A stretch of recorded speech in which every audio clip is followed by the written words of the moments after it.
Well, welcome back to the Resilient Reiner podcast. I'm your host, Nicole Burnett, and welcome to another exciting episode of the Resilient Reiner podcast.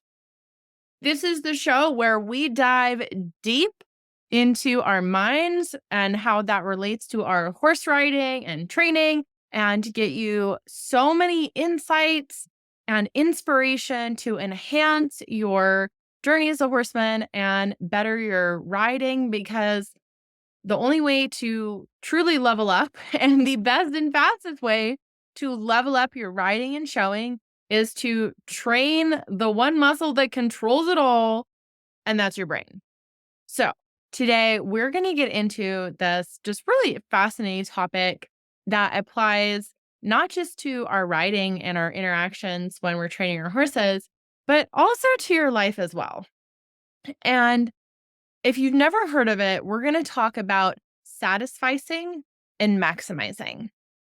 Now, you might be wondering, that sounds like some big fancy words, Nicole. What does that have to do with horse training? What does that have to do with riding and showing? Stick around, because in today's episode, we're going to break down these concepts and I'm going to show you how they play a crucial role in your horse adventures. So I'm going to teach you all about what is satisficing and maximizing, the pros and cons, and finding your balance and how they apply to your horse life.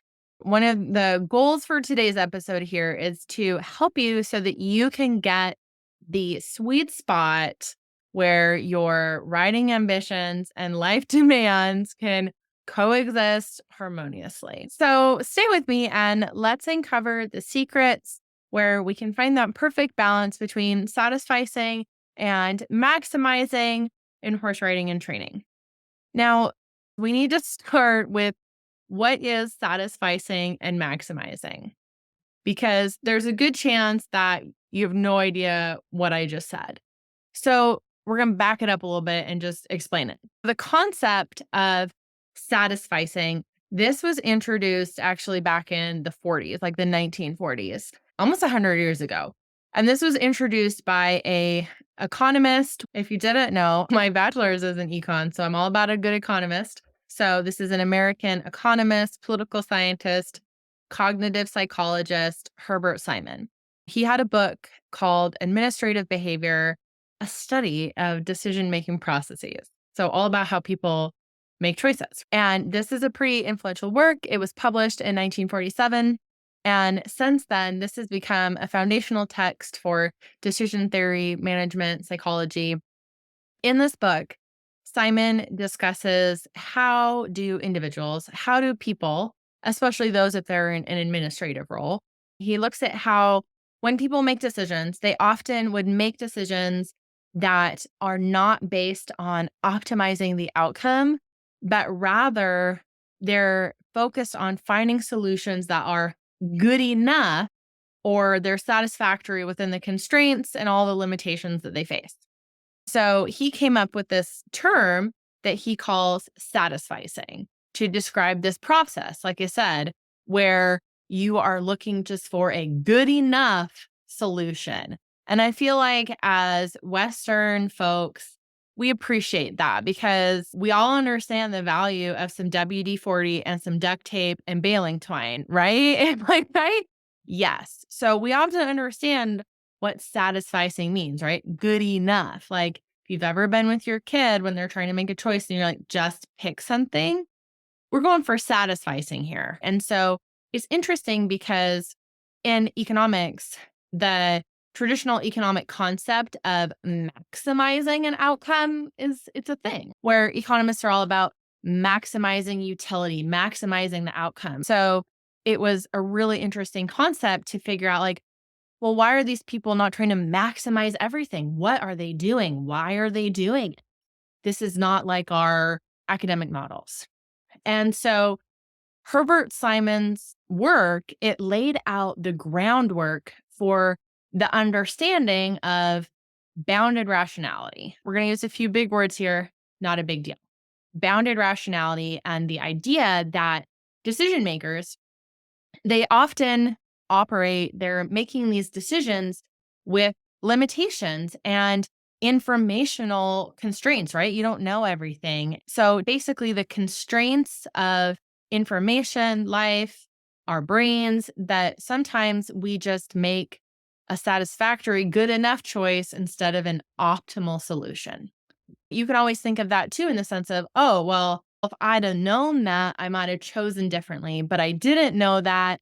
So I made the choice that I did, right? These are all kind of big academic words to describe this kind of concept, right?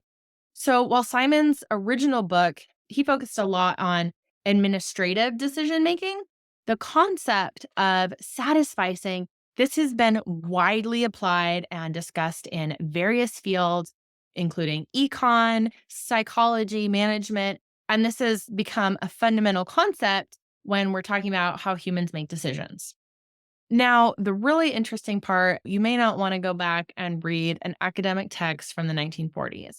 But if you want a more updated introduction to this, I would recommend the book called Stumbling on Happiness by Daniel Gilbert. I read this book and it has some pretty life changing concepts in it because he talks about satisficing as it applies to everyday folks. In this book, he touches upon satisficing as one of the strategies that people use to make choices. And he delves into these complexities of our human decision making and the different ways that people perceive happiness and pursue happiness, and how these different cognitive biases in our brain can affect the choices we make. So he discusses it as one of these strategies in his book. And so, like I said, this is a much more approachable way to read about satisficing. It's a cool book to read if you're ever interested in, can I be a happier person? This is a great book to pick up. And in this book, satisficing is presented in contrast to maximizing. Basically, maximizing is you want to make choices that lead to the best possible outcome. And Gilbert explores how people, they sometimes can choose to satisfy to simplify decision making, reduce the brain power and cognitive effort it takes, especially if kind of this best option might be really overwhelming or unrealistic. So, this is just a really thought provoking read if you're interested in understanding the complexities of human happiness and choice. So, that's kind of setting the stage for you on satisficing and maximizing. Let's keep going. Now that we've introduced these concepts, let's dive a little bit deeper and explore how they relate to us as horse riders, trainers. Let's see. So, to get down to more of a working definition, right? More of using a layperson, like simple words here, satisficing is all about when we're just wanting to choose an option that is good enough, even if it's not the absolute best or the optimal choice. And so this is a decision making strategy that prioritizes finding a solution that meets your needs without just this relentless pursuit of perfection. Let me give you an example so that this is all going to make sense. So imagine you go down to your local feed store, your local tack store, and you want to get a piece of tack. Or let's say you just need a new pair of bell boots. You go down, you look there, and you've got a whole array of options, and they all say that they're the best, right? The best bell boots you ever did see. And so if you're a maximizer, you might spend hours just analyzing every single pair of bell boots. You might read reviews online for hours. You might compare prices. Maybe you don't even buy anything that day because you got to go home and look at everything on like 3 different websites and look at the reviews, look at the prices. This is all in pursuit of the ultimate pair of bell boots, even if the differences are pretty minor, right? And so that's an example of trying to maximize versus, in contrast, a satisficer would be like, okay, how big is my horse? What size do I need? Like, do they have the size? Maybe my horse is tiny and I need a pair of smalls. So, oh, look, there's one pair of smalls. Done. Or you might look at your budget and be like, okay, I've got 3 choices and my budget is this. Oh, those two are over my budget. Boom, choice made. So you might look at your horse's needs, your budget, available options, and you just make a choice based on what satisfies your requirements. And you just don't get bogged down in some exhaustive quest for the absolute best pair of belt boots. You might go in and you say, I don't care what color they are. I just want them in the right size. And then there's two choices and you grab one and you're done. Or maybe you say, I want a pair of white belt boots to show in. Oh, look, there's three options. That one looks kind of crappy. There's two, but the one in the middle, perfect, done. And so it's just about you make your standards, but as soon as you hit the standard, you stop looking. You're like, it's good enough. It's good enough. We're done. We're moving on. And honestly, this will change your life if you can implement some satisficing into your life. Okay. That gives you just a real life example of picking out some bell boots and how satisficing and maximizing play into that. All right. It's really interesting because I was thinking about this too recently, where literally in working my colt today, I'm working with him on learning the word whoa just as a voice command. And so that'll help transfer over under saddle.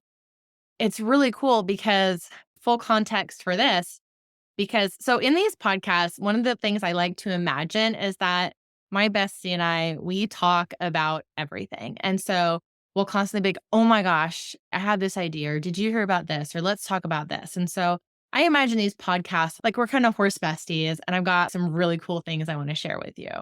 So let me share this really cool thing with you. This last week, I came across a video by Andrea Fapani, who is like favorite reiner. I love watching him ride. And he did a piece with the Horse and Rider magazine. I'll put the link to it in the show notes so you can watch it if you want. It's like 15 minutes of him riding a 2-year-old and talking about this exercise. It was really cool because this started my brain thinking about how satisficing and maximizing applies to horse training. So in this piece that he does for Horse and Rider, he's working with the 2-year-old to get the horse to stop without pulling on their face. And from a mental performance standpoint too, I've also got to say, I love his little mental tips where he's like, if you want your horse to understand this, you can't be yammering away and then be surprised when they don't pick up the subtleties of a single word. Like when you're teaching them, you should be focused and present was essentially his thing. But in this exercise, he starts at the walk and then he goes to the trot and then the lope and he's going around and he says, whoa. And then if the horse stops, they get rewarded. They get to just pause. They stop working for a moment. And, it's kind of like, hey, good job. We're stopping. I want you to acknowledge. Because again, this is all mental performance stuff as it applies to the horse too, right? But he's saying like, horse, good job. You need to stop and acknowledge your win. You did what I wanted. Way to go. Great job. So they stop and then they back up a step or two and turn and go the other direction. And he says, you've got to go the other direction because you did all of this work to get your horse to stop and just be like, whoa, we're sitting back. We're doing this. Don't just send him forward. Tell him the release is the other way. The release is not forward after all of that work to get him to stop and kind of go back. It's interesting though, because he's very good. And this is so universal in horse training, right? So he says, whoa, if the horse stops, amazing. But it's a 2-year-old. The horse doesn't stop every time, right? So if the horse doesn't respond, he gives the horse a moment. And this is all very rapid. It's real time, but he gives the horse a moment to respond. If they don't, he starts picking up on his rein, at least one rein in isolation to get the horse to stop. I know that this is so universal across horse disciplines that timing in that feel is all about the release. And it's about releasing, not when the horse has stopped all 4 feet, but it's about as a rider, when you feel that they're thinking about stopping, right? And so Andrea does a beautiful demonstration of this, amazing timing feel. It's a joyful thing to watch. I love it. And this is an example of satisficing in riding as a rider, because when you want perfection, I think it's fair to say that I love this example from Andrea because it's errant thinking to say, oh my gosh, top riders and champions want perfection. Okay, that's true. We're all striving to be the best, right? The best. And the error comes when you say, I have to demand perfection at all times and all ways. That's maximizing. And it's not going to get you where you want to go. So, in our example here with the 2-year-old, when the 2-year-old is coming along, when you say that's good enough, when the horse thinks about slowing down and you release, that's how they learn. That's how they learn that that's what my rider wanted. Oh, I'm getting it. And then the next time you say, whoa, it takes them, instead of 4 steps to stop, it takes them 2. And then they stop right away and they offer you more and more because you satisficed, because you didn't push for perfection on the first try, because you didn't punish them for having a learning process, because you didn't punish them for being a 2-year-old. And this carries out, honestly, throughout a horse's entire career. You have to keep the try and you have to be an effective teacher. And if you are constantly beating up your horse and being like, that's not good enough, that's not right, no, no, no, no, no, they're not going to want to try for you. And they're not going to understand what it is you want because all they know is what you don't want. So that's why that timing and feel is so important. And when you release, again, that is an example of satisficing an action. And this shows that when you can satisfice and you can say, that's good enough, this gets back to what I just pound on over and over every day, which is 1% improvement compounded over time. When you get to 1% improvement and you say, that's good enough for today, then you and your horse are excited to come back tomorrow and do another 1%. That is how you get to champion level. That's how you become $1 million rider. It's not about demanding perfection in all ways from day one. And I think you guys are going to love seeing this video because, again, it's so powerful to see, like, Andrea's the top rider. This horse is not going to stay at this level, but it's normal. Like, we can just be so unforgiving and hard on ourselves instead of saying, this horse is 90 days under saddle. It's not perfectly soft and round. The horse is learning things. It didn't stop on a dime right away. And Andrea still said 1% improvement. You thought about softening and I gave to you. And the horse picked it up like that because he's satisfied. And I think that satisficing is so important in horse training because that is how you really make progress, right? It's about you get that 1% and you go, yes, that's amazing. Good enough for today. Let's go again tomorrow. And it's so important to embrace the 1% improvements, to embrace satisficing. I think that people really get confused because they really think that satisficing means embracing mediocrity. That is totally not the case at all. Satisficing is not about embracing mediocrity. It's not about we're going to settle here and be stuck here in this quagmire forever. Absolutely not. Satisficing is about you set your standard. That's where I really encourage just a 1% improvement. And when you meet that standard, it's good enough. Good enough is good enough. If you haven't met it, we're not done. And so if you want a little softening in your horse, you're waiting until they soften. But the moment they do, boom, it's good enough. Good enough is good enough.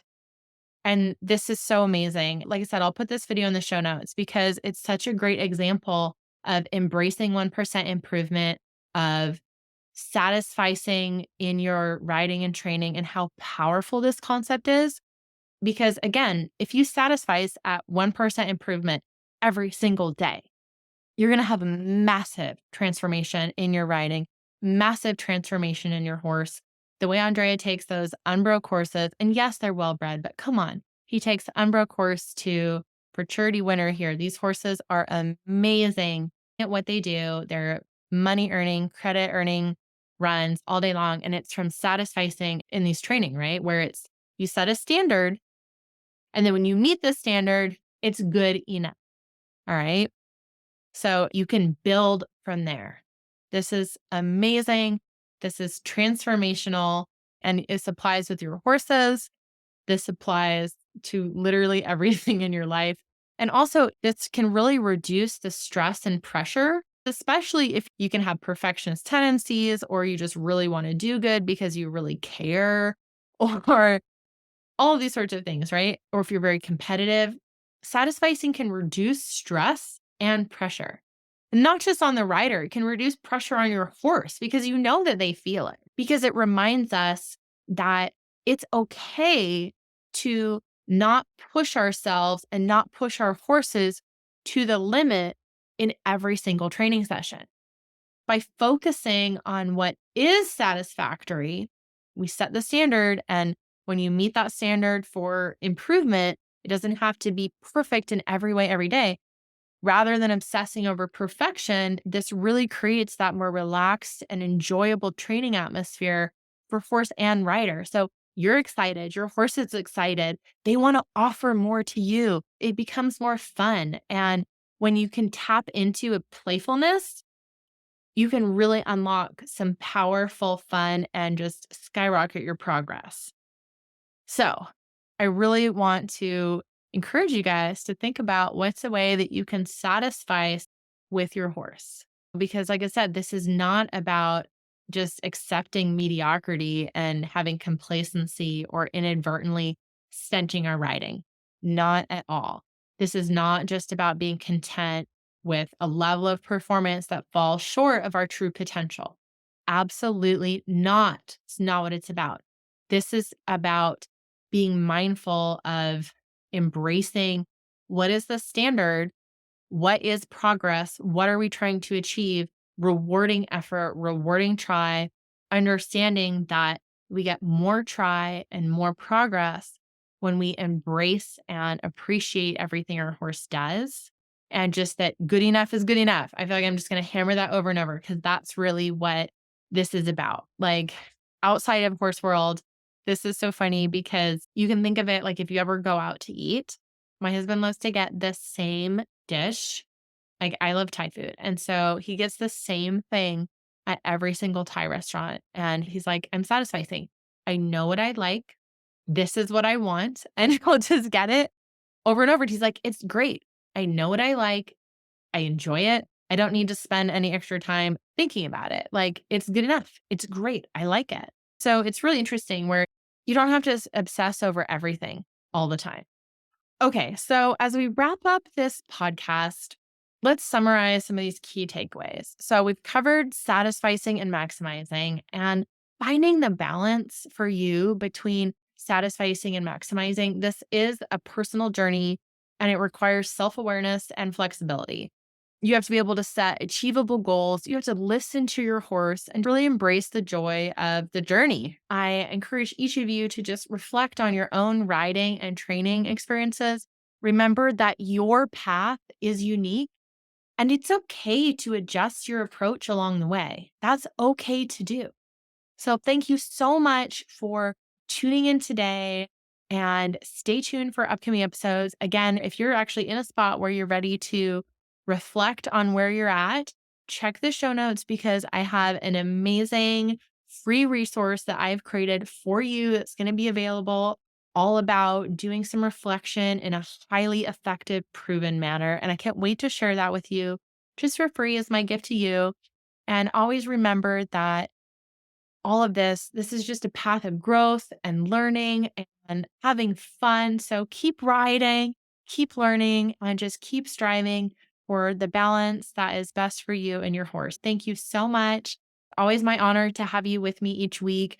I love getting the messages that you guys send me. You can send me an email, Nicole at resilientreiner.com, or you can find me on Instagram. I love to hear from you guys. So fun to get your messages and know that this podcast is just having a positive impact in your life and the lives of your horses. So thank you so much for being here. I can't wait to talk to you guys next week and we'll catch you then. There, amazing writers. Before we wrap up today's episode, I've got something truly special for you. As we close out 2023 and start anew in 2024, it's the perfect time to reflect on your equestrian journey and set some exciting new goals for the year ahead. I am thrilled to introduce you to my end of year riding reflection worksheet. This isn't just any worksheet. This is your personal roadmap to dive deep into your riding experiences, your dreams, and aspirations to make sure you learn from all you went through this last year and extract the knowledge and wisdom that you need to level up. With this powerful tool, you'll celebrate your achievements, pinpoint areas for growth, and craft a vision for your equestrian journey in this upcoming year. Now, here's the best part. It's absolutely free. It's my gift to you. To get your hands on this invaluable resource, all you have to do is head over to my website, NicoleBurnettCoaching.com, or click the link conveniently placed in the podcast description. So saddle up, grab your favorite pen, and embark on this transformational journey of reflection and vision. Let's make the next year your most remarkable one yet.